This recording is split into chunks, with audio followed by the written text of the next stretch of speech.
సినీ నటి ప్రత్యూష మృతి కేసులో నిందితుడు సిద్ధార్థ్ రెడ్డి వేసిన పిటిషన్ను సుప్రీంకోర్టు డిస్మిస్ చేయడాన్ని స్వాగతించారు మృతురాలి తల్లి సరోజిని.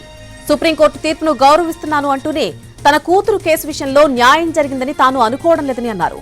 ప్రత్యూషను చంపేశారని, అయితే సాక్ష్యాధారాలను తారుమారు చేశారని ఆరోపించారు తల్లి. మునిస్వామి రిపోర్టును పరిగణలోకి తీసుకుని ఉంటే బాగుంటేదని, అన్ని సాక్ష్యాలు ఉంటే నిందితుడికి జీవిత ఖైదు పడేదని చెబుతున్న సరోజినితో మా ప్రతినిధి Radhakrishna face to face.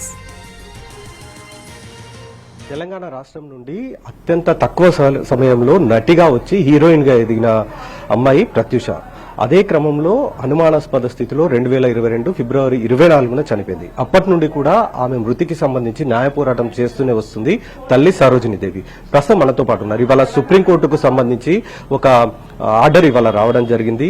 Siddhartha రెడ్డికి సంబంధించి కింది కోర్టు ఇచ్చిన ఆదేశాలపైన ఇప్పుడు సుప్రీంకోర్టు ఆదేశాలు జారీ చేయడం జరిగింది. ఈ జడ్జిమెంట్ పైన సరోజిని దేవి ప్రస్తుతం ఏమనుకుంటున్నారో ఒకసారి విందాం. సరోజిని దేవి గారు, ఈ రోజు వచ్చిన జడ్జిమెంట్ పై మీరు ఏం చెప్పాలనుకున్నారు? ముందు అంటే ఈరోజు సుప్రీంకోర్టు జడ్జిమెంట్ మా అడ్వకేట్ గారు చెప్పారండి. వెంటనే కాల్ చేసి చెప్పారు, ఏదైతే హైకోర్టు జడ్జిమెంట్ ఉందో దాన్నే కన్ఫర్మ్ చేస్తూ ఆర్డర్స్ ఇష్యూ చేశారు. బట్ అందులో ఏంటంటే on the spot Siddharth Reddy surrender కావాలా అని చెప్పారు. సిద్ధార్థ్ రెడ్డి మాకు తెలిసినంత అబ్రాడ్ లో ఉన్నాడని తెలిసింది.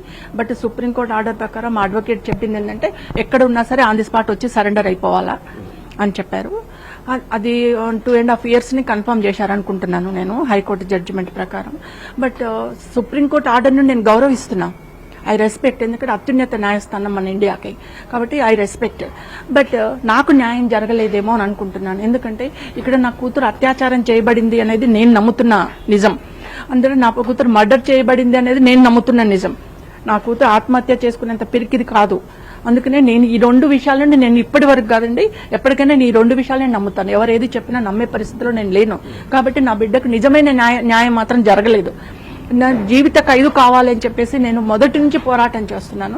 బట్ ఏ న్యాయస్థానం కూడా జీవిత ఖైదు వేయకుండా అతనికి అట్లీస్ట్ సెషన్ కోర్టులో చేసిన 5 years కూడా కన్ఫర్మ్ చేయలేదు. అది హైకోర్టుకి వెళ్తే 2.5 years కన్ఫర్మ్ అయింది, 50% కన్ఫర్మ్ అయింది.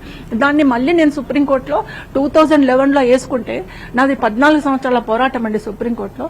అయినా కూడా సుప్రీంకోర్టు మీద నాకు ఆశ ఉండే, ఏంటంటే దాన్ని ఇచ్చిన పనిష్మెంట్ రైజ్ చేస్తారు అనేది ఒక ఆశ ఉండే. ఆశ మీద నీళ్లు చల్లిన అయిపోయింది. నాకు నా హైకోర్టు జడ్జిమెంట్ ని మళ్ళీ కన్ఫర్మ్ చేశారు. బట్ దాన్ని రెస్పెక్ట్ ఇచ్చుకుంటూనే నాకు సంపూర్ణమైన న్యాయం జరగలేదు, నా బిడ్డకు ఆత్మశాంతి కలగదు, నా బిడ్డకు సంపూర్ణమైన న్యాయం జరగలేదని నేను ఈ రోజు వరకు ఇప్పుడు నేను నమ్ముతున్నానండి. నెక్స్ట్ ఏం చేస్తారు మేడం? ఇప్పుడు సుప్రీంకోర్టు కూడా చివరిగా ఉన్నది అత్యున్నత న్యాయస్థానం మనకు సుప్రీంకోర్టు కూడా హైకోర్టు ఆర్డర్ ని యాక్సెప్ట్ చేసింది. నెక్స్ట్ ఏం చేస్తారు మరి మీరు? అంటే ఇంకా మా అడ్వకేట్ గారు జస్ట్ జడ్జిమెంట్ కొన్ని పాయింట్స్ చెప్పి పంపించారండి. టోటల్ జడ్జిమెంట్ పంపిస్తానన్నారు, కాపీ తీసుకుని నాకు పంపిస్తారు. అప్పుడు ఆ కాపీలో ఏమేమి పెట్టారు, ఏముంది జడ్జిమెంట్ లో ఏముంది, అది మొత్తం చదివిన తర్వాత మా అడ్వకేట్ గారితో డిస్కస్ చేస్తాను. ఫర్దర్ ఏం చేద్దాము, ఎలా చేద్దాం, ఏమన్నా చెయ్యొచ్చా. నాకు లీగల్ గా ఇంకా తెలియదండి. మా అడ్వకేట్ గారితో మొత్తం చర్చించిన తర్వాత డిస్కస్ చేసి జడ్జిమెంట్ కాపీ వచ్చిన తర్వాత నేను డిసిషన్ తీసుకుంటానండి. 2022 ఫిబ్రవరి 24న జరిగిన ఘటన తర్వాత మీరు అంటే అప్పుడు అనేక ఆరోపణలు కూడా చేశారు, కోర్టు వరకు వెళ్లారు, న్యాయ పోరాటం కూడా చేశారు. మీకేంటి మేడం అసలు ప్రత్యూష దాంట్లో మరణంలో ఉన్న మీకు అనుమానాలు ఏంటి? ఆమె పైన లైంగిక దాడి జరిగిందని మీరు మొదటి నుండి కూడా ఆరోపణలు చేస్తూనే ఉన్నారు. దీనికి సంబంధించి మీ దగ్గర అప్పుడు ఎవిడెన్స్ ఏమైనా ఉన్నాయా ఏంటి అసలు?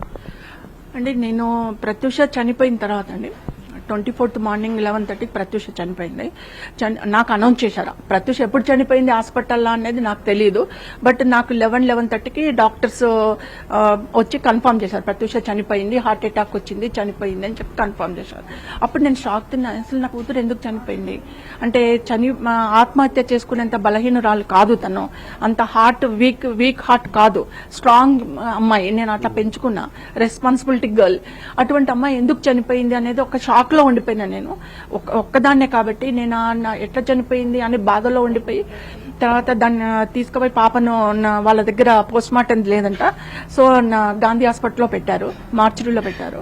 నైట్ మేము వచ్చేసినాం, నైట్ మార్చిరీలో పెట్టేసి వచ్చేసినాం ఇంటికి. Next day morning early morning వెళ్ళినాము. పంచనామా చేయడానికి ముందే నేను పోలీస్ వాళ్ళని అడిగిన, సార్ ఒకసారి నా డాటర్ని చూస్తాను అని చెప్పేసి. వాళ్ళు మార్చిరీలో తీసుకెళ్లి బాక్స్ తీసి చూపించారు. అప్పుడు అప్పుడే చూసుకున్నాను నేను, ఇక్కడ 4 ఘాట్లు ఉన్నాయి, ఇక్కడ 1 ఘాట్ ఉంది. అంటే గొంతును ప్రెస్ చేసినట్టుగా ఉంది. అయితే డాక్టర్స్ ని అడిగాను నేను, అడిగితే వాళ్ళు ఏమన్నారంటే మేము ట్రీట్మెంట్ కు ఘాట్లు పెట్టామంట. ఘాట్లు పెడితే అది ఎంత ఊహాజనాత్మకంగా ఉందంటే ఇక్కడ 4 ఘాట్లు ఉంటుంది, ఇక్కడ 1 ఘాటు ఉంటుంది. అంటే పెడితే ఇక్కడ క్లిప్స్ పెట్టారనుకోండి, ఇక్కడ 4 ఉంటే ఇక్కడ 4 ఉంటాయి, క్లిప్స్ ఇలా పెడతారు. కానీ అక్కడికి ఇక్కడ 4 ఘాట్లు ఉన్నాయి లెఫ్ట్ హ్యాండ్ తో, ఇక్కడ 4 ఘాట్లు, ఇక్కడ ఒకటి. ప్రత్యూష నెక్కును ప్రెస్ చేసి నోట్లో పాయిజన్ వేశారు. మర్డర్, ఇట్స్ ఎ మర్డర్ అని నా ఓన్. ఇంకొకటి పోస్ట్ మార్టం రిపోర్టును ఏ సిబిఐ కానీ, సెషన్ కోర్టు కానీ, హైకోర్టు కానీ, సుప్రీంకోర్టు కానీ మునిస్వామి ఇచ్చిన పోస్ట్ మార్టం రిపోర్ట్ ఎవరు కన్ఫర్మ్ చేసుకోలేదు, ఎవరు దాన్ని తీసుకోలేదు. ఎందుకు తీసుకోలేదనేది నాకు వస్తుంది ఇప్పటి వరకు కూడా. I respect supreme court but not count the post mortem report. Post mortem రిపోర్టును బాడీని చూస్తూ పోస్ట్ మార్టం చేసి రాసిన పోస్ట్ మార్టం మునిస్వామి రిపోర్ట్ ఏమైనా పక్కన పడేశారు. ఒక 1 month తర్వాత, ప్రత్యూష చనిపోయిన 1 month తర్వాత ఒక 3 సభ్య కమిటీని వేసి ఆ 3 సభ్య కమిటీ ఇచ్చిన రిపోర్ట్ని వాళ్ళు ఇప్పుడు ఒక 3 సభ్య కమిటీ ప్రత్యూషను చూడలేదు, ప్రత్యూష బాడీని చూడలేదు, వాళ్ళు పోస్ట్ మార్టం చేయలేదు. ఉన్న రిపోర్ట్స్ ఆధారంగా వాళ్ళు ఒక రిపోర్ట్ తయారు చేశారు. ఇది ప్రత్యూష ఆత్మహత్య చేసుకుంది, నాట్ మర్డర్. ప్రత్యూష రేప్ కాబడలేదు. పరోక్షంగా కూడా ఆమెను ఎవరు ప్రోత్సహించినట్టుగా కూడా రిపోర్ట్లో లేదా? లేదు, వాళ్ళిద్దరే ప్రత్యూష సిద్ధార్థ రెడ్డి ప్రేమించుకున్నారు. వాళ్ళిద్దరు ఒకరినొకరు పెళ్లికి వాళ్ళ సిద్ధార్థ రెడ్డి ఇంట్లో యాక్సెప్టెన్స్ కాబట్టి పాయిజన్ తీసుకున్నారు. ప్రత్యూష ఎక్కువ తీసుకుంది, సిద్ధార్థ రెడ్డి తక్కువ తీసుకున్నాడు. షీఈ్ హీరోయిన్ కాబట్టి ఆమెకు బాడీలో వీక్ ఉంటది కాబట్టి ఆమె చనిపోయింది. సిద్ధార్థ రెడ్డి బతికాడు. ఇది వాళ్ళ స్టోరీ. బట్ నేనేమంటున్నానంటే మునిస్వామి రిపోర్ట్లో 100% మునిస్వామి. ఇప్పుడు ఒకటే సార్ నా డౌట్, చిన్న డౌట్. అంటే నేను చాలా కామన్ లేడీ, అంటే నేనేం అడ్వకేట్ని కాదు, లీగల్ ఎక్స్పర్ట్ని కాదు. బట్ ఒక చిన్న డౌట్, ఏ హత్య చేయబడినా, మర్డర్ చేయబడినా ఏ కేసులో కానీ, ఆత్మహత్య చేసుకున్న ఏ కేసులో కానీ ఫస్ట్ ఎఫ్ఐఆర్ బుక్ చేయాలన్నా, కోర్టులో ఛార్జ్ షీట్ వేయాలన్నా దేని ఆధారంగా వేస్తారు సార్? పోస్ట్ మార్టం రిపోర్ట్ ఆధారంగా. మరి ప్రత్యూష కేసులో ఏంటిది సార్? పోస్ట్ మార్టం రిపోర్ట్ ఎందుకు వేయలేదు? దాని ఆధారంగా ఎందుకు ఛార్జ్ షీట్ వేయలే? ఆ 3 సభ్య కమిటీ ఇచ్చిన రిపోర్ట్స్ ఆధారంగా ఎందుకు ఛార్జ్ షీట్ వేశారు? వాళ్ళు చూశారా బాడీని? వాళ్ళు పోస్ట్ మార్టం చేశారా? చేయలేదు కదా. మీరు కోర్టును ఎందుకు అడగలేదండి? మరి మునిస్వామి ఇచ్చిన రిపోర్ట్ లో ఖచ్చితంగా అత్యాచారం జరిగినట్లుగా ఉంది కదా. దాంట్లో కోర్టులో సబ్మిట్ చేసినాం, సెషన్ కోర్టులో సబ్మిట్ చేసినాం. సిబిఐ కదా సార్, అత్యున్నత న్యాయస్థానం, ఇన్వెస్టిగేషన్ సిబిఐ. మరి ఎందుకు వాళ్ళు కౌంట్ చేయలే? వాళ్ళే కౌంట్ చేయలేదు సార్, సిబిఐ వాళ్ళే కౌంట్ చేయలేదు. నేనెంత సార్, నాది అరణ్య రోదన అవుతుంది. నేను అంతటా మునిస్వామి రిపోర్ట్ సబ్మిట్ చేసిన, హైకోర్టులో సబ్మిట్ చేసిన, ఇప్పుడు సుప్రీంకోర్టులో కూడా సబ్మిట్ చేసినాం. మేము సిడిఎఫ్డి రిపోర్ట్స్ కూడా సబ్మిట్ చేసినాం. సిడిఎఫ్డి డైరెక్టర్ ఆఫ్టర్ రిటైర్మెంట్ ఆయన ఒక వీడియో ఒక టీవీ ఛానల్లో చెప్పాడు, ప్రత్యూష విశ్రాలో ఎక్కువ మంది ఉన్నారు, అత్యాచారం చేయబడిందని కూడా. అది కూడా మేము సబ్మిట్ చేసినాం సుప్రీంకోర్టులో. నా దగ్గర ఏమేమి అవైలబిలిటీ ఉందో ఎవిడెన్స్ అన్ని సబ్మిట్ చేసిన సార్. కానీ ఇక్కడ జరిగింది ఏంటంటే, ప్రత్యూష కేసులో జరిగింది ఏంటంటే ఎంత అన్యాయం అంటే ఒక కామన్ ఫ్యామిలీకి బాధ అయితే ఏ ప్రభుత్వాలు పట్టించుకోవు, ఏ ప్రజాప్రతినిధులు పట్టించుకోరు, ఎవరూ పట్టించుకోరు సార్. వాళ్ళని తీసి పక్కన పడేస్తారు. అంటే వాళ్ళు మనుషులు కాదు, వాళ్ళ కుటుంబాలు కావు. పెద్దవాళ్ళు ఇన్వాల్వ్ అయితే కామన్ పీపుల్ కి న్యాయం జరగట్లేదు సార్. అదే కామన్ పీపుల్ పై పెద్దవాళ్ళని చేస్తే వీళ్ళ పనిష్మెంట్లు వస్తున్నాయి. కానీ మాలాంటి వాళ్ళకి న్యాయం జరగట్లేదు సార్. నేను చూస్తున్నాను కదా, అదే నాకు జరిగింది. ప్రత్యక్షంగా నేను అనుభవిస్తున్నా, నాకు న్యాయం జరగట్లేదు. ఇప్పటికీ మీకు ఈ ప్రత్యూష కేసుకు సంబంధించిన దాంట్లో ఇంకా ఏమున్నాయి మేడం? అనుమానాలు ఏమున్నాయి? ఇంకెవరైనా బెదిరింపులకు పాల్పడుతున్నారా మీ పట్ల? సిద్ధార్థ రెడ్డిని ఈ కేసు నుండి తప్పించాలి, అతని పైన పూర్తి స్థాయిలో మీరు సాక్ష్యాధారాలు ఉన్నా కూడా మీరు పెట్టలేకపోయామని చెప్తున్నారు కదా. సాక్ష్యాధారాలు లేవని కదా సార్. ఇప్పుడు న్యాయస్థానానికి ఎంటర్ కాకముందుకే ప్రత్యూష చనిపోయినాగానే సాక్ష్యాలు ఉన్నాయి సార్, కానీ తారుమారైపోయినాయి, మొత్తం తీసేశారు. అప్పుడు స్టార్టింగ్ లో నాకు బెదిరింపులు వచ్చినాయి. ఎందుకు బెదిరింపులు వచ్చినాయి? ఈమె ఎక్కడెక్కడ సాక్ష్యాలు కవర్ చేసుకుంటదేమో, సాక్ష్యాలు తీసుకుంటదేమో, భయపెడితే ఆగిపోతుంది, భయపెడితే సాక్ష్యాల కవర్ ఎవిడెన్స్ కవర్ చేసుకోవడానికి వెళ్ళదు, సేకరించుకోవడానికి వెళ్ళదు అనే ఉద్దేశంతో నన్ను బెదిరించారు. ఏంటంటే నీకున్న ఒక్క కొడుకుని తీసేసుకుంటావా? బిడ్డ పోయింది, కొడుకున్నాడు కదా, కొడుకుని తీసేస్తావా?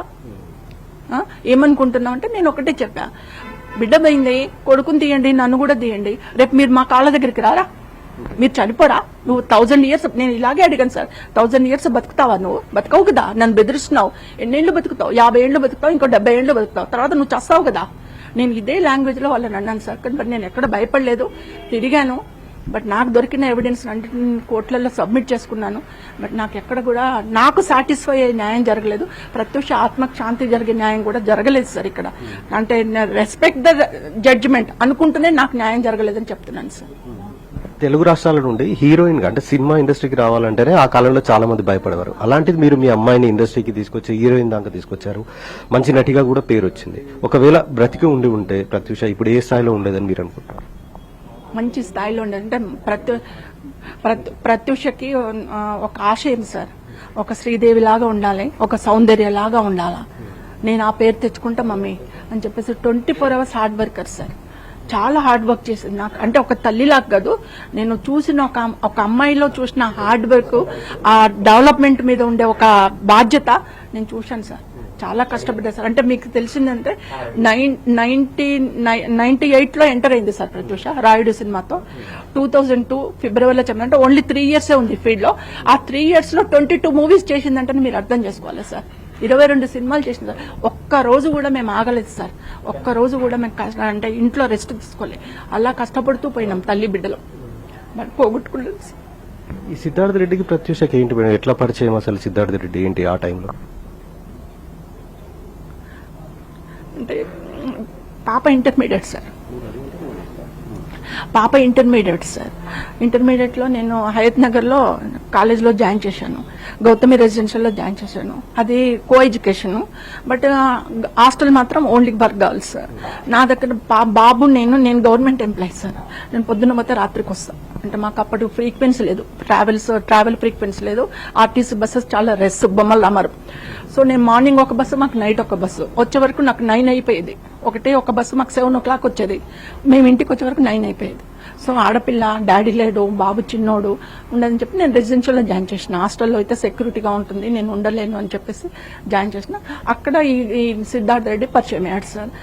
ఆ తర్వాత పాప హీరోయిన్ అయిపోయి అంత అయిపోయిన తర్వాత అప్పుడు నాకు చెప్పింది, అమ్మ ఇట్లా సంగతి ఇట్లా అంటే నేను కన్విన్స్ చేసిన కూర్చోబెట్టి, అమ్మ అట్లా కాదమ్మా, నువ్వు మంచి హీరోయిన్గా అయిన తర్వాత పెళ్లి చేద్దాము, అప్పటి వరకు మీరిద్దరు కలిసి ఉంటే చూద్దామని చెప్పేస్తే పాప విన్నది. కానీ అతనికి ఇన్ఫీరియారిటీ కాంప్లెక్స్, ఈమె డే బై డే డెవలప్ అవుతూ ఉంటే మంచి హీరోయిన్ గా వచ్చేసి 4 సినిమాలు ఎక్కువ వస్తుంటే ఇన్ఫీరియారిటీ కాంప్లెక్స్ వచ్చి ఈ సిచ్యువేషన్ అంతా క్రియేట్ చేసి పాపను 10 మందితో అత్యాచారం చేయించేసి చంపాడు సార్. దరిద్రుడు నాశనం అయిపోతాడు, బాగుపడాడు. నేను ఒక్కటే చెప్తున్నాను సార్, ఈ రోజు నా మానసిక క్షోభకి, నా పాప చనిపోయిన దానికి, మా కుటుంబం డెవలప్ కాకుండా ఈ స్థితిలో పెట్టిన వాళ్ళందరూ కుక్క చావు చేస్తారు సార్. న్యాయస్థానాలలో ఎక్కడ దొరకకపోయిన న్యాయం దేవుడి కోర్టులో అమ్మవారు తప్పకుండా ఇస్తుంది సార్. సర్వనాశనం అయిపోతారు, కుక్క చావు చేస్తారు. నా బిడ్డ కాళ్ళ దగ్గరికి ఈ కేసులో ఇన్వాల్వ్ అయిన ప్రతి ఒక్కరు నాశనం అయిపోతారు సార్. నేను అదే కోరుకుంటున్నా కనకదుర్గమ్మని. అంతవరకు అయితే చెప్పగలుగుతాను సార్. ఇంకొకటి సార్, ప్రజాప్రతినిధులు కానీ ప్రభుత్వాలు కానీ మాలాంటి బాధితులను ఆదుకోవాలి సార్. దోషులను ఆదుకోకండి సార్. మీరు దోషుల దగ్గరికి పోకండి, బాధితుల దగ్గరికి రండి, బాధితులను ఆదుకోండి, మా కుటుంబాలను ఆదుకోండి, ప్రభుత్వాలను ఆదుకోమని చెప్తున్నాను సార్. Thank you sir. ఇది ప్రత్యూష తల్లి చెప్తుంది. శ్రీదేవి సౌందర్య లాగా హీరోయిన్ గా అవ్వాలనుకున్న ప్రత్యూష చివరికి అకస్మాత్తుగా ఆమె ప్రాణాలను పోగొట్టుకుంది. ఆమె చావుకు కారణమైన సిద్ధార్థ రెడ్డిని మాత్రం కఠినంగా శిక్షించాలని ఆమె దాదాపు 24 ఏళ్లుగా పోరాటం అయితే చేస్తూనే ఉంది. సుప్రీంకోర్టు ఇప్పుడు ఇచ్చిన ఆర్డర్ ద్వారా తనకు న్యాయం జరుగుతుందని భావించాను, కానీ ఇప్పుడు కూడా తనకు న్యాయం జరగలేదనేదే ఆమె భావిస్తుంది. ప్రత్యూష ఆత్మకు ఇప్పుడు కూడా శాంతి కలగలేదు. సిద్ధార్థ రెడ్డికి ఇంకా కఠినంగా శిక్ష పడాలి అనేదే ప్రత్యూష తల్లి సరోజిని దేవి చెప్తున్న పరిస్థితి. కెమెరామెన్ జిల్లా రాజేశ్వర్, రాధాకృష్ణ, ఎన్టీవీ.